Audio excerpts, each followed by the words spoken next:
সকলকে জানাই শুভ সন্ধ্যা। আজ ৫১টি পরিচালিত মুখোশময় মুখোমুখি অনুষ্ঠানে আমাদের মধ্যে হাজির হয়েছেন অত্যন্ত প্রবাদপ্রতিম স্বনামধন্য ব্যক্তি, যাকে সবাই আমরা এক নামে পরাশর ব্যানার্জি মহাশয় নামে আমরা চিনি। তিনি একদিকে যেমন বিশিষ্ট কবি, গীতিকার, সুরকার এবং খুব ভালো কিন্তু উনি বাঁশিও বাজাতে পারেন। এছাড়া একজন দক্ষ সংগঠক।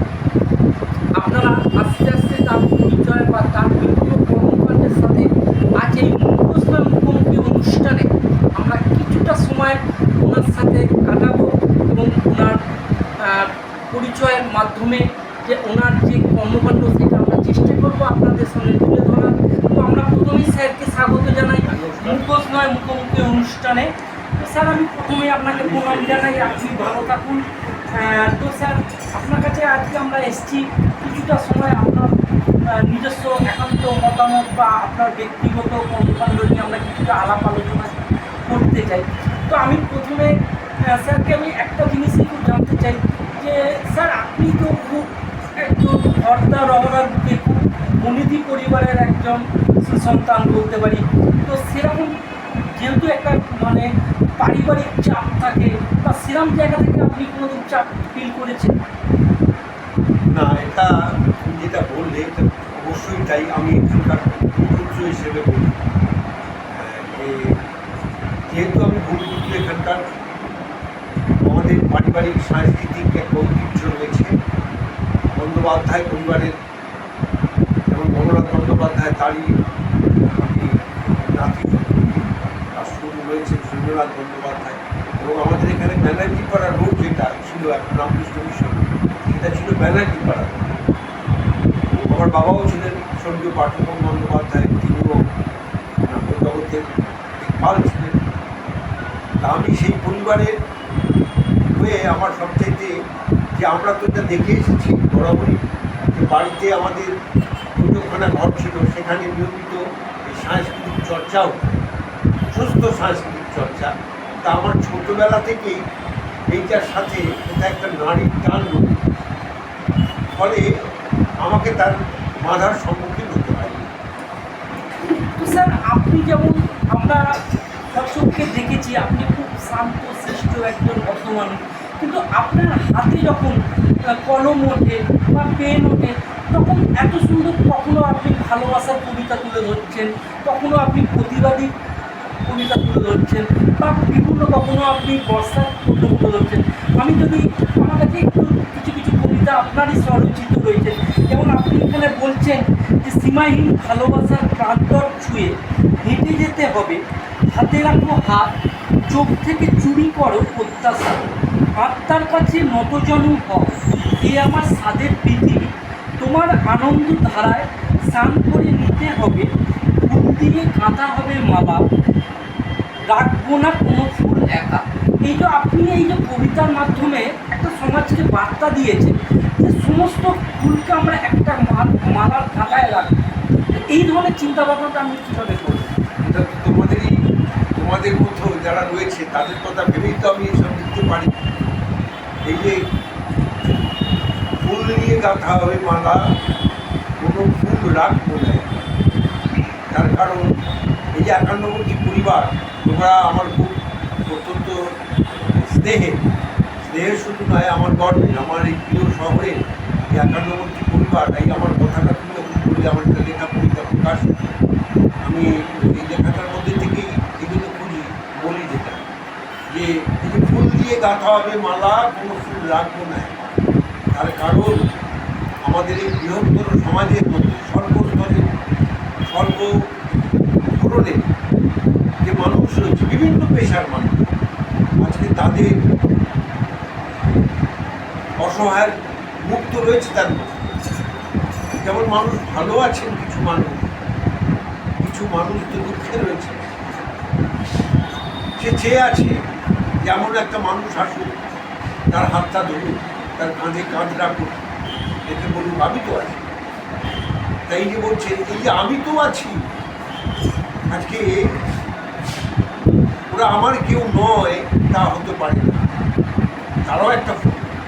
একান্নবর্তী পরিবার, তোমাদের যে কাজটা, এই একান্নবর্তী পরিবার, আমার এই কথাটা তার মধ্যেও একটা যুক্ত হয়ে আছে যে আমরা সমাজের সব ধরনের মানুষ, তাদের নিয়েই আমাদের বড় মানবিক হৃদয়ের মালা গাঁথা। যে মানবিক হৃদয়ের মালা গাঁথছি, সেই মালায় কেউ গাঁথা ফুলের মতো সবাই হয়ে থাকে। আর একটি লাইন আছে, তুমি দেখবে, আত্মার কাছে নতজানু হও। এই নতজানু হতে হবে, অহং ভাঙতে হবে। বিরাট কিছু কাজ করলাম, এই বিরাট বিরাট পৃথিবীতে আমি খুব নগণ্য মানুষ, তার মাঝখানে আমরা চাইব আমারও কাজ আছে, আমাদেরও কাজ আছে, সেই কাজটা করা হচ্ছে। তুমি খুব ভালো লাগলো, তুমি আমার একটা কবিতার উদ্ধৃতি দিয়ে শুরু করলে, যার সাথে একান্নবর্তী পরিবারের নারীর জন্য। তো স্যার আমি সেখানে দেখতে পেলাম, বা আমরা এটা অনেক সময় দেখেও যে আপনি যেমন একদিকে ভালোবাসার বাণী বা ভালোবাসার কবিতা মানুষের মধ্যে ছড়িয়ে দিচ্ছেন, কিন্তু আবার একদিকে দেখলাম কখনো কখনো আপনি প্রতিবাদী ও কলমের মধ্যে আপনি ছাপিয়ে মানে প্রকাশিত করছেন বা আপনার রচনা করছেন।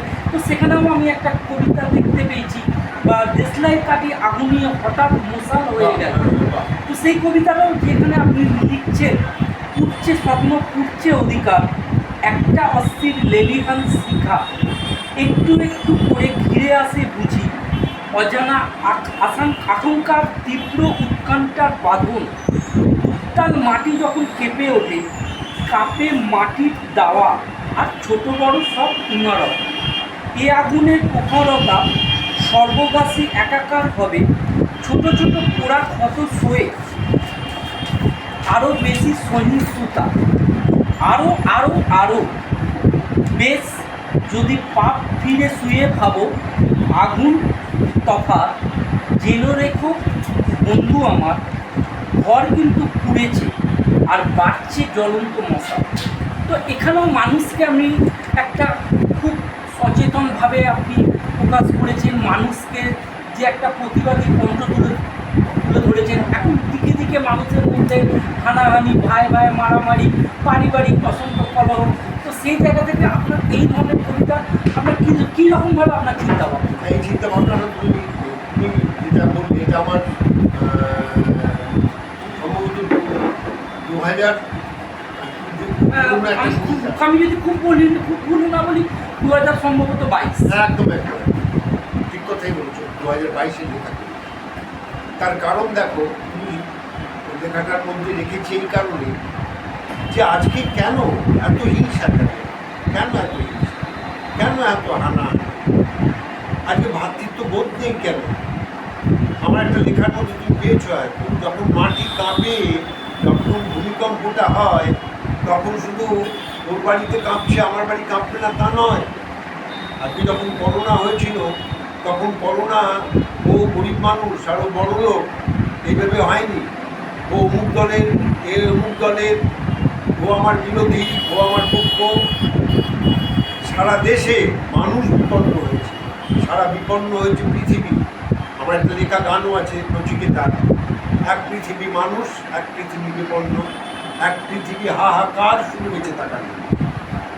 সারা বিশ্ব দেখেছিল তখন, চীন, আমেরিকা, ভারতবর্ষ, সোভিয়েত ইউনিয়ন, কাকে বাদ দেবে, সব দেশে মানুষ মানুষ।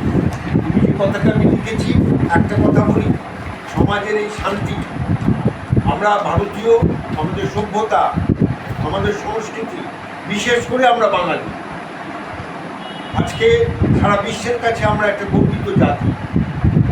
আমাদের বিবেকানন্দের বাণী যেমন রয়েছে, শ্রী রামকৃষ্ণদেবের বাণী সেখানে রয়েছে, মানবিকতার কথা বলা হয়েছে।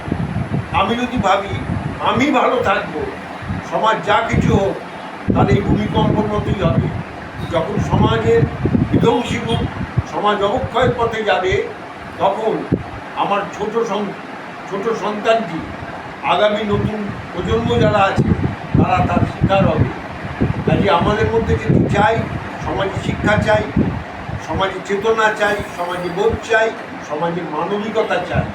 মানুষ হিসাবে মানবিকতাই আসল দরকার। সেটা যদি না থাকে, আমি যদি ভাবি যে না আমি আমার মতো করে থাকবো, তাহলে সে থাকা যাবে না।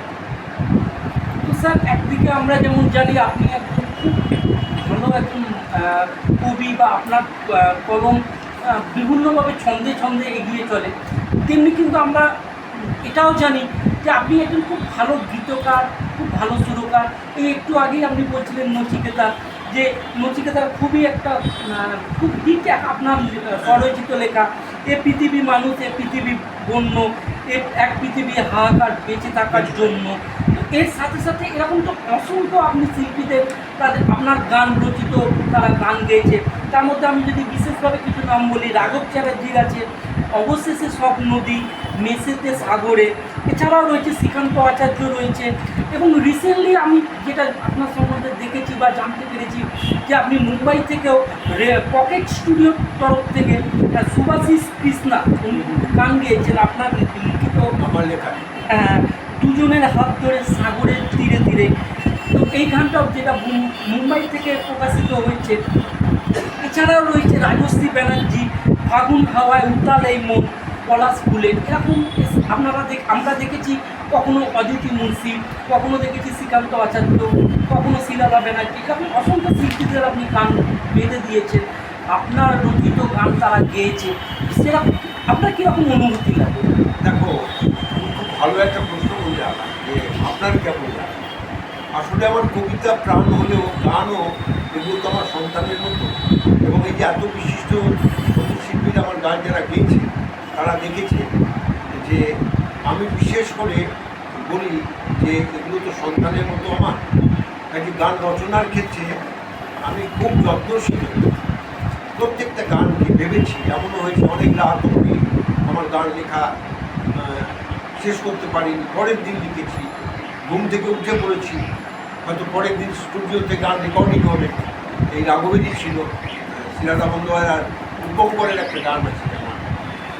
তা আমি সেই গানটা আমার গৃহিণী ভালো জানবে, সহদর বলি যে আমি গানটাকে মাঝরাতে উঠে পড়েছি হঠাৎ করে। গানের দুটো স্তবক, মানে আমি ভাবছি অন্তরা এই জায়গাটা না দিলে এই জায়গাটা দিলে ভালো হবে। খুব সন্তান স্নেহে এদের লালন পালন করেছে, এটাই ভেবে আমার একটা কবিতা, আমার একটা গান মানুষকে যদি ভালো লাগে তার কাছে, এটাই আমার কাছে পরম পাওয়া। আমরা লোককথায় শুনেছি যে কবিগুরু রবীন্দ্রনাথ যেমন শান্তিনিকেতনের বিভিন্ন গাছের তলায় ওনার অনেক কবিতা রচিত করেছেন। বা যদি আবার সুরকার হিসাবে দেখি যে গৌরপ্রসন্ন মজুমদারও চলন্ত ট্রেনের মধ্যেও তার বিখ্যাত গান ও কেন এত সুন্দরী হলো এরকমও তুলে ধরেছেন। তো আপনি কি অনেকটা এই যে গান বা কবিতাটা রচিত করেন, এটা মানে কোনো বিষয়ের উপর নির্ভর করে, বা আপনার কীভাবে আপনি এই গান বা কবিতাটাকে সৃষ্টি করেন? এইটা আসলে কি জানো, যেটা বলি ওই লাল পাহাড়ির দেশে যা, রাঙামাটির দেশে যা, এই আমাদের প্রয়াত বিশিষ্ট কবি ও গীতিকার বরুণ চক্রবর্তী, আমার অত্যন্ত শ্রদ্ধার মানুষ, অনেক অনুষ্ঠানে একসাথে ছিলাম। তিনি স্টেশনে বসে তিনি এই গাছটিকে দেখে মনে হলো যে তার ভাবনা এলো, কিন্তু এখানে না, তো রাঙামাটি, পলাশপুর রাঙামাটি। আমি বলি আমার অনেক লেখা আছে, অনেক। এখন যে অত্যাধুনিক যন্ত্রটি হাতে আসায় ভালো হয়েছে। আমাকে যারা দীর্ঘদিন ছেলে জানে, আমি আগে খুব তাৎক্ষণিক লিখতাম অনেক সময়, যে তাৎক্ষণিকভাবে এই কারোর কাছে চেন নেবে, তোমার কাছে কাগজ আছে দাও তো। আমার মনে আছে এবারে তোমাদেরও ক্ষেত্রেও তাই হয়েছে, যে তোমরা এত সুন্দর একটা অনুষ্ঠান করলে যে আজকে এই যে বিপন্ন প্রকৃতি, একটা বিপন্ন হচ্ছে একটা সামান্য পাখি, তাদের বাসা নেই। এই অভিনব ভাবনা যখন তোমরা ভাবলে, তখন আমাকে কোথায় ভাবিয়ে। আপনারই ট্যাগলাইন ছিল একান্নবর্তী যে পাখিঘর প্রকল্প এনেছিল, সেখানে লেখা ছিল ভালোবাসার দিন, ভালোবাসা বেঁধে দিন। তো এই যে এত সুন্দর একটা ট্যাগলাইন মানুষের মনে খুব একটা চাহিদাপূর্ণ অর্থ এসছে, এবং মানুষের মধ্যে একটা প্রশ্ন পড়ে গেছে আপনার ট্যাগলাইনকে। এবং একান্নবর্তীর এই পাখিঘর প্রকল্পকে খুব সুন্দরভাবে একটা মানুষকে বার্তা দিতে পেরেছে শুধুমাত্র আপনার এই ট্যাগলাইনের জন্য। ট্যাগলাইনটা তোমাদের অনুপ্রেরণায় হয়েছে। আবার বলি, আমি যখন আসছি, আমি যখন শুনলাম একটা বিরাট কাজ করছো তোমরা, এই ভাবনা তো সবাই করে না। আমরা নিজেদের ভাবতেই অবাক হয়ে যাই, একটু ভালোভাবে থাকবো, খাবো। পাখি যারা শেষ হয়ে যাচ্ছে, প্রকৃতি একটা আজকে ধ্বংসের দিকে যাচ্ছে। এই আমাদের বায়ু দূষণ হচ্ছে সমাজে, তা আজকে সেই জায়গার মধ্যে দেখতো যেভাবে জনসংখ্যার বিস্ফোরণ করছে, যেখানে অরণ্য ধ্বংস করা হচ্ছে, পাখিদের আশ্রয়স্থল কেটে ফেলা হচ্ছে, তোমরা এই ভাবনাটা নিয়ে যখন অভিনব ভাবলে যে পাখিদের বাসা বেঁধে দেবো আমরা। আমি আসছিলাম, আস্তে আস্তে আমার গাড়িতে আরও আমার সঙ্গে অনেকে ছিল, তোমরা বলার সঙ্গে সঙ্গেই আমার কোথায় বললাম একটু কাগজ চাইলাম, তার কাছে একটু কাগজ হবে। আমি তৎক্ষণাৎ যদি লিখতে না পারতাম আমি হয়তো ভুলে যেতাম। তোমরা এতটা প্রভাবিত করলে, তোমাদের কথাগুলো আমার হৃদয়ে গেঁথে গেছে। আর গাথার সঙ্গে সঙ্গেই আমি ওই যেতে যেতেই গাড়িতে ওই কথাগুলো লিখে ভালোবাসার দিন ওদের ভাষা এরকম গান, এরকম কবিতা আমার অজস্র রয়েছে, যেটা আমি বহু জায়গায় বসে আস্তে আস্তে যেতে যেতে কখনো মুদিখানার দোকানে, কখনো বাজারে, কখনো কোনো জায়গায় বসে আছি, হঠাৎ মনে হলো তখন স্যার আমরা জানি যে আপনার অফুরন্ত কবিতার পাঠক পাঠিকা আছেন, অফুরন্ত আপনার গানের শ্রোতা রয়েছেন, তাদেরকে আপনি কী উদ্দেশ্যে কী বার্তা দেবেন? তাদের এইটাই বলবো যে শুধু কবিতা এবং গান বা নাটক যাই করি না, আমরা কেন লিখি? আমাদের চেতনা বোধ, সুস্থ চেতনা এবং বোধ আমাদের সেই বলতে ভাবতে সাহায্য করে। যখন অক্ষরগুলো সাজিয়ে নিই তখন একটা কবিতা হলো, একটা গান হলো, তা আমি মনে করি সেটা করতে গেলে শুধু তো ঘরে বসে শৌখিন মজদুরি করলে চলবে না। কবিগুরু রবীন্দ্রনাথের কথায় পথে ঘাটে তোমাদের মতো যারা কাজ করছো, মানুষের কাছে পৌঁছচ্ছ, তাদের সঙ্গে থাকতে থাকতেই এই জায়গাগুলো তৈরি হয় এবং এই কবিতা তৈরি হয়, এই গান তৈরি হয়। আমি তাই বলি, যা কিছু সঞ্চয় পথে যেতে যেতে, পথ থেকে ফেরিওয়ালার মতো তোমাকে ঘুরতে হবে, তবেই সেই সঞ্চয়। তো স্যার আপনি যেমন একদিকে গীতকার, একদিকে সুরকার, একদিকে কবি, এছাড়াও আপনার আরও একটি উল্লেখযোগ্য বিষয় আমরা লক্ষ্য করে থাকি, আপনি কিন্তু দক্ষ সংগঠক। আপনি বিভিন্ন সংগঠনের সঙ্গে প্রত্যক্ষ এবং পরোক্ষভাবে যুক্ত, এবং আপনার যেটা খর্দার এবং রহরার আজ মনে হয় এই বছর যতদূর সম্ভব সপ্তম বছর, নবম বছর, শতকণ্ঠে শতকবি শুরু হতে চলেছে মে মাসে। তো এত বড় যে একটা অর্গানাইজ, বা যেখানে রাজ্য, জেলা এবং বিভিন্ন রাজ্য বাইরে থেকেও লোক আসে, সবথেকে বড় যে বিষয়টা তুলে ধরতে হবে যে অনেক আর্থিকভাবে পিছিয়ে পড়া কবি বন্ধুরা রয়েছেন, তাদেরকে আপনি এখানে এনে তাদের স্টেজ দিয়ে তাদের যে কবিতা, তাদের যে মনোভাব, সেটাকে প্রকাশ করা, এরকম চিন্তাভাবনা আপনার কীভাবে এসে? দেখো, এটা তো শুরু অনেক বছর আগেই, যেটা বললে তুমি যে শতকণ্ঠে শতকবি, এবারে 25 থেকে 28 মে, সেটা এটা আমার প্রথমে কলকাতায় বয়োজন হলে প্রায় 80 দশকে হয়তো তারপরে বেশ কিছুদিন বন্ধ আবার হলো। তার কারণ সারা রাজ্য জেলা জুড়ে অনেক কবি রয়েছে যাদের কবিতা একটা বই বের করতে পারেন না, তাদের পত্রিকায় যেটা ছাপা হয় না। এবং আমি সারা রাজ্য জেলা জুড়ে যখন বিভিন্ন জায়গায় যাই, তাদের কথা ভেবে মনে হলো একটা কাজ করা যাক, একটা কবিতার বাগান করি। এই কবিতার বাগান করি, কবিতার বাগানে কথামালা সাজিয়ে কবিতা বলবে এবং একজন কবি আরেকজন কবিকে চিনতে পারে। এই শতকণ্ঠে শতকবি এখন আর শব্দতে নেই, প্রচুর কবিরা আসে দিল্লি থেকে, আসাম থেকে, পুরুলিয়া থেকে, মেদিনীপুর থেকে। এই কবিদের নিয়ে এই 3 দিনের অনুষ্ঠান 4 দিন করতে হয়েছে। এবং আমি চাই যে যারা আসেন তারা তো শুধুমাত্র তার হৃদয়ের কথা বলতে চান, আর একটা কবিতা মানে তার একটা সন্তান, সে যেন তার কবিতাটা বলে যেতে পারে। আমার সামান্য আমাদের এই শতকণ্ঠে শতকবি পরিবারের যারা সদস্য রয়েছে, তারাই আমাদের বিরাট পরিবারের মধ্যেই আমি এটা করি। এটা আমার একটা স্বপ্ন যে পরবর্তী যারা রইল তারাই আমি এটাকে চালিয়ে নিয়ে যায়। এই বহমান আমাদের খর্দার রহরার সাংস্কৃতিক ঐতিহ্য পরম্পরাকে বাঁচিয়ে রাখতে গেলে এখানে যা যা কিছু হয় সুস্থ শুভবুদ্ধি সম্পন্ন মানুষ, অগণিত মানুষ যারা আসে যুক্ত হয় এখানে, তাদের কাছে যেন এটা একটা পরম পাওয়া হয়। যারা বাইরে গিয়ে বলে যে আমি গেছিলাম, ওখানে গিয়ে শুনলাম যে আমি মহড়াতে গেছিলাম, পর্দায় গেছিলাম, এরকম একটা সুন্দর অনুষ্ঠান যেখানে আমি একটা কবিতা লিখতে পেরেছি, সেই জন্যই এটা। তাই তো আপনার লেখার মাধ্যমে এই শতকণ্ঠে শতকবির মধ্যে প্রকাশ পায় ভাবনা মুকুনি মঞ্জলিনে আমরাও তো চাষি। তো এত সুন্দর একটা বার্তা সমাজকে দেওয়া বা অনেক আর্থিকভাবে পিছিয়ে পড়া কবিদেরকেও আপনি একটা আশ্বাস দিচ্ছেন, যে ভরসা দিচ্ছেন যে আমরা আছি, আপনারা এগিয়ে চলুন।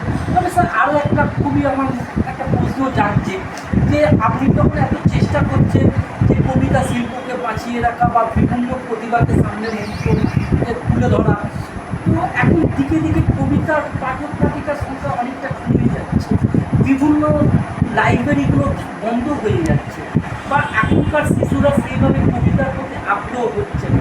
তো সেদিক থেকে দেখতে গেলে কীরকমভাবে উদ্যোগ নিলে যেন আগের মতো আমরা সেই কবিতা প্রেমী হয়ে উঠি, কবিদেরকে সম্মান করতে পারি, বিভিন্ন লাইব্রেরিগুলো যাতে আরও সচল হয়ে উঠতে পারে, আপনার কীরকম ভাবে? খুব সুন্দর প্রশ্ন করেছো, আমার খুব ভালো লাগলো। ভালো একটা কথা বলেছো যে আজকে সত্যি তো তাই, যে কোন মা চায় যে তার ছেলেটি সমাজে সেবামূলক কাজ করবে। আজকে সে চায় তার ছেলেটি একটা বড় চাকরি করুক, অর্থ রোজগার করুক। সমাজের ভালো কাজে যে ছেলেটি সারাদিন করে কাজ করে বেড়ায় বা সে কবিতা লিখে বেড়ায়, সমাজকে চেতনা বোধে সে চায় যে সমাজটা আরও ভালো তৈরি হোক। মা বলবে ঘরের খেয়ে মনের মাছ তারা কেন। কিন্তু একটা কথা বলি, এরা আছে বলেই তো সমাজটা তৈরি হচ্ছে। সে ভাবে না যে তুমি কিছুক্ষণ আগে আমার একটা কথা বলছিলে, দেশলাই কাঠি তুমি পাশ করে এসেও ভাবো যে আগুন লাগবে না আমার, কিন্তু আগুন তো সর্বগ্রাসী।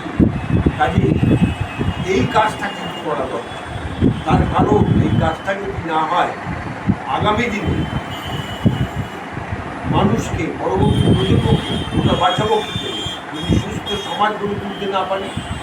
আমার ছেলেটি ছোটো থেকে না শেখে যে কেউ পড়ে গেলে তাকে হাত ধরে তুলতে হয়, আমার ছেলেটি যদি না শেখে যে একজন বৃদ্ধ মানুষ তিনি পথ চলতে পারছেন না, রাস্তা পারাপার হবে, আমি তার হাতটা ধরে এগিয়ে নিয়ে যাবো, তার মা তাকে বলবে তুমি আগে এই কাজটা করো। তো সেদিক দিয়ে স্যার দেখতে গেলে আপনার সহধর্মিনী মানে আমাদের জয়া আন্টি সকলের খুব প্রিয়, তো সেরকমভাবে আপনি কীভাবে সাপোর্ট পেয়ে? না, সে সাপোর্ট সে অত্যন্ত আমাকে কোনোদিন সে না করেনি। আমার মা, আমার বাবা বন্ধ হয়েছেন, মা চলে গেছেন, মাও দেখেছেন। আমার সঙ্গী সাথী যারা এখানে রয়েছে, আমার পথ চলার মানুষ যারা এখনও আছে, বিভিন্ন পত্রপত্রিকার সাথে যুক্ত হয়ে আছে, তারাও যেমন সেই সময় আমার মাও আমাকে কোনোদিন নিষেধ করেননি। আমি হয়তো চাকরি বাকরি করলে বা ব্যবসাপত্র করলে হয়তো আরও বড় কিছু করতে পারতাম, হয়তো জীবনে অনেক অর্থ রোজগার করতে পারতাম, কিন্তু মানুষের ভালোবাসা, শ্রদ্ধা, এগুলো তো সেটা পেতাম না। কিন্তু যেটা পেয়েছি, যেটা করার আমাকে সুযোগ দিয়েছে, যেমন মা কোনোদিন বলেননি যে ওরে কেন তুই এটা করছিস। আমার স্ত্রী, আমার সহধর্মিনী জয়া বন্দ্যোপাধ্যায়, সে আমাকে বলেনি। আমি অনেক সময় হয়তো পারি না সাংসারিক অনেক কাজ করতে, আমার হয়তো অনেক কিছুই আরও করলে গল্পগুলো তো যে আরও করা উচিত ছিল করা, তা আমাকে সে কোনোদিন বলেনি। আগে আমি এটা ভালোবাসি, এটাই আমার বেঁচে থাকার রসদ। কাজে অর্থ রোজগার না করে আমি অন্তত আনন্দে বাঁচি, সমাজের জন্য কিছু কাজ করে যাই, যতদিন আছি পারি, এটাই আমার শান্তি। সে আমাকে পাশে থেকে সহযোগিতা। তো স্যার আজকে আমাদের এই আপনার যে এসিজি আমাদেরকে স্পন্সর করছেন, আমাদের ওয়েস্ট স্টাডি সেন্টার মাননীয় শ্রী চিরঞ্জিত চক্রবর্তী মহাশয়, ওনার তরফ থেকে আপনার প্রতি একটা ছোট্ট উপহার আমরা তুলে দিলাম। খুব হৃদয়। হ্যাঁ, অবশ্যই স্যার আশীর্বাদ করবেন যেন আমাদের এই চিন্তা ভাবনাটা মানুষের হৃদয় যেন স্পর্শ করতে পারে।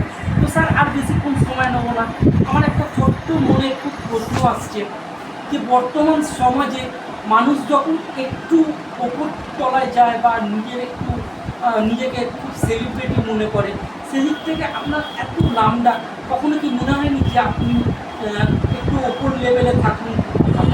আমরা দেখেছি যে আপনাকে সবসময় মাটিতে পা রেখেই স্পর্শ করে চলার কথা। দেখো, আমি তো ঈশ্বর বিশ্বাসী, আমি কখনো সেটা মনে করি না। আবার বলি, আমি তো সামান্য কিছুই করতে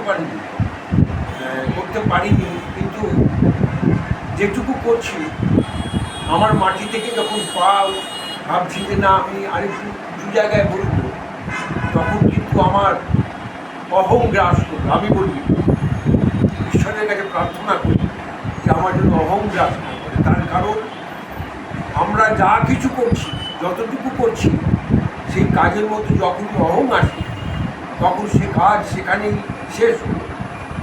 যখন আমাকে মানুষ ডাকবে না, অহং আসলে মানুষের থেকে দূরে সরে গেলাম, তখন মানুষ ডাকবে না। আর মানুষ যখন ডাকলো না, তখন আমার দিন ফুরলো। এই দিন যেন আমার না ফুরলো।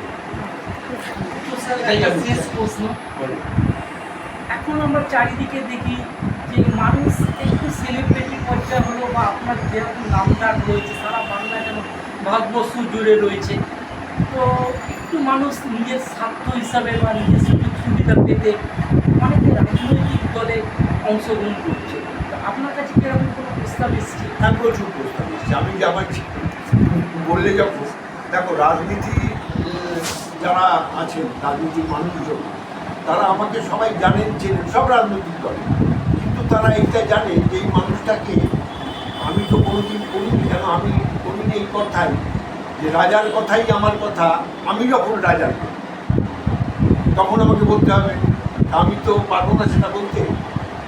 তবে এটা বলতে পারি যে আমারও একটা রহরা পত্রিকা করেছি একসময় 80 দশকে, যে স্থানীয় পত্রপত্রিকা, মানে সংবাদ, বিভিন্ন রকম খবরাখবর। তা বলি, রাজনীতির মানুষরা সঠিক যারা, রাজনীতি মানে অবশ্যই রাজার নীতি বলি আমরা, রাজধর্ম পালন করা উচিত। রাজনীতিতে যত শুভবুদ্ধি সম্পন্ন মানুষ আসবে, রাজনীতিতে যত সমাজ সচেতন মানুষ আসবে, যে আমাদের এই দেশটা ভালো হবে। কাজেই রাজনীতিতে সে পথ যদি মসৃণ হয়, তাহলে অবশ্যই রাজনীতিতে ভাবতে হবে। সে আদর্শ, সে চিন্তাধারা, চিন্তাভাবনা নিশ্চয়ই সবার মধ্যেই আছে। আমি নিরপেক্ষ কথাটাকে বিশ্বাস করি না, অনেকে নিরপেক্ষ বলে, কিন্তু তা হয় না। প্রত্যেকেই একটা আদর্শ নিয়ে চলে, কিন্তু রাজনীতি কখনো নিজের হাতে, নিজের নিয়ন্ত্রণে রাখা যায় না। রাজনৈতিক চিন্তাভাবনার যে মানুষগুলো মাথার উপরে থাকে, তার আদেশকে মেনে নিয়ে চলতে হয় বলেই রাজনীতিতে অনেক রাজনীতি ব্যক্তিত্ব রয়েছেন, আমার খুব কাছের মানুষজন রয়েছে। তারা ইচ্ছা করলেও সমাজের অনেক কাজ করতে পারেন না, কিন্তু আমি সেটা পারবো না। কাজে আমি আমার মতো করে চলবো। কীভাবে চলবো?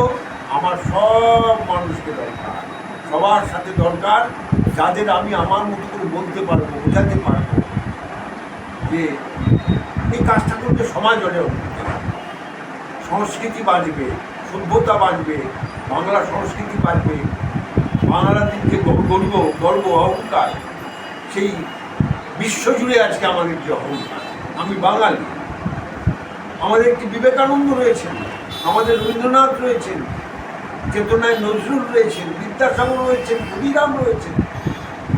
আমি তো সেই একজন বাঙালি। সেই বাঙালির চিন্তা চেতনায় রাজনীতির জায়গায় রাজনীতি থাকবে, আগেও ছিল, এখনও থাকবে। কিন্তু বলি, রাজনীতির সৌজন্য থাক, রাজনীতির মধ্যে হানাহানি কম থাক, রাজনীতির মধ্যে এইটা থাক যে এই বছর 5 বছর আমি এই ভালো কাজ করেছি, এর পরের 5 বছর এর থেকেও আরও ভালো কাজ করব, প্রতিযোগিতা থাক। কিন্তু ব্যক্তিগত সম্পর্ক যেন রাজনীতি করতে গিয়ে কেউ যেন খারাপ না করে। আমি চাই না রাজনীতির মধ্যে হিংসা থাক। হিংসা আমাদের অনেকখানি, ধর্ম যেমন আমাদের অনেকখানি, ধর্ম করে কিসের ধর্ম? ছোট্ট করে তুমি বললে মানব ধর্ম সবচেয়ে বড়, আর কিছু না। কিন্তু এই ফসল হৃদয় ভরা দেওয়া, খুব সুন্দর একটা রামপ্রসাদী গান আছে, যে আমরা করি, এটা বলি আর কি, দুপুরি করে দেবো নাকি? একদম স্যার। আচ্ছা, শোনো, সেটা হলো যে আমি যদিও গানের লোক না, ইচ্ছে করে মনে হলো বলে বলছি। আমার মানব জমিন রইল পতি, আবার করলে ফোন তো শোনা মনে জানো না মনরে জানো না। আমাদের বিশেষ তথ্য অনুসারে আপনি কিন্তু ভালো বাঁশি বাজান। তো আমরা চাইবো যে আমাদের দর্শকদের আপনি একটু ছোট্ট একটুখানি আপনার বাঁশি দেখো বাঁশিটা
অসংখ্য ধন্যবাদ স্যার। তো স্যার এটা দরকার। আজকের অনুষ্ঠানের আমাদের একদম অন্তিম লগ্নে এসেছি। হ্যাঁ, একটা বলুন। ছোট্ট প্রশ্ন। তো আপনি যেমন একদিকে গীতকার সুরকার খুব ভালো বাঁশি বাজান তবলা বাজান সেইটা আমরা জানি। তো এবং আপনি একটা নিজের একটা সংগঠন রয়েছে শতকবি শতকণ্ঠে শতকবি। তো সেদিক থেকেও আবার অন্যান্য সংগঠনের যে কোনো কর্মকাণ্ডে আপনি উপস্থিত থাকেন। তো খর্দা রহরা বা বিভিন্ন প্রান্তের বিভিন্ন সংগঠনে আপনি যেমন উপস্থিত থাকেন, ঠিক সেরকমই একান্নবর্তী পরিবারের সঙ্গেও আপনার সুসম্পর্ক বা তাদের কর্মকাণ্ডে আপনি উপস্থিত হন। তো আপনার একান্নবর্তীর কর্মকাণ্ড আপনার একান্তভাবে বা আপনার ব্যক্তিগতভাবে কীরকম ভালো লাগে বা কতটা খারাপ লাগে, বা তাদের উদ্দেশ্যে আপনি আগামী দিনে কী পরামর্শ দেবেন? দেখো একান্নবর্তী পরিবার, আমি একান্নবর্তী পরিবার এই নামকরণটার মধ্যেই না আমি নিজেকে খুঁজে পাই আগে। আমি কেন থাকি সবার সাথে, এই জন্য বললাম সব ফুলে গাঁথা হবে মালা, কোনো ফুল রাখবো না আমি বলেছি। একান্নবর্তী পরিবার এই নামকরণটা মধ্যে আমি আমাকে খুঁজে পাই, যেহেতু আমি একান্নবর্তী পরিবারের আমার ছোট থেকে বড় হওয়া। একান্নবর্তী পরিবারকে আমি যে তোমাদের কর্মকাণ্ডগুলো দেখি, আমি খুব ইচ্ছা করে সবসময়, আমি হয়তো ব্যস্ততার মধ্যেও তোমাদের এত সুন্দর আন্তরিক এই ব্যবহারে এবং তোমার মনে হয় সত্যি এই পরিবারে আমি তোমরা ডাকে সবসময় সারা দিই, আর তোমরা কাছে আসলে মনে হয় এই পরিবারটা আমি আবার ফিরে পেলাম আমার সেখানে। এবং তোমাদের এই এত সুন্দর, তোমাদের সৌজন্য, তোমাদের বিনয়, তোমাদের প্রত্যেকটা কর্মসূচি এতটা মানুষের কাছে পৌঁছে প্রত্যন্ত কোথায় ইট ভাটায়, যেখানে ভাবতেই মানে আমি অনেককে বলেছি, তারা খুব সাধুবাদ জানিয়েছে যে সেই ছোট ছোট শিশু যাদের একটা খেলনা তাদের হাতে তুলে দিলে যে অনাবিল আনন্দ, এটাই তো একান্নবর্তী পরিবারের সফলতা। এই জন্যই তো আমি একান্নবর্তী পরিবার তোমাদের সব কাজের মধ্যে ভাবি যে তোমাদের এই অভিনব চিন্তা ভাবনাগুলো তোমাদের পাশে সবার জানানো দরকার। তাহলে কী হবে, একান্নবর্তী পরিবার বাঙালির একান্নবর্তী পরিবার, বাঙালিদের মধ্যে যে আমরা এখন বলি না, তো একান্নবর্তী বলার তো সুযোগ হয় না, কিন্তু যেমন আমাদের এই একান্নবর্তী পরিবারের নাম নিলে তখন বাঙালির সেই পরম্পরা আমাদের মনে পড়ে। কাজে একান্নবর্তী পরিবারের নামকরণ আছে, এই নামকরণের সাথে আমার মনে হয় সবাই একটু ভাববে যে একান্নবর্তী পরিবারে তো আমি জন্মাইনি, কিন্তু একান্নবর্তীর নামটার মধ্যে যুক্ত হতে পারলাম, তার মানে আমাদের বাংলা সংস্কৃতি, বাংলা ঐতিহ্যের সাথে যুক্ত। তাই তো আমি অবশ্যই স্যার, অসংখ্য ধন্যবাদ স্যার। আপনার মূল্যবান সময় আমরা নষ্ট করলাম। আপনি ভালো থাকুন এবং আপনার আশীর্বাদ বর্ষিত হোক একান্নবর্তী পরিবারের মাথার উপর, একান্নবর্তী একান্নবর্তী পরিবারের আপনি বটবৃক্ষের মতো পাশে এসে দাঁড়ান, নিশ্চয়ই থাকবো। আমরা সেই কামনা করি। নিশ্চয়ই ভালো থাকবো। থাকুন, তোমাদের সুস্থ থাকুন। আমার শুভেচ্ছা শুভকামনা তোমাদের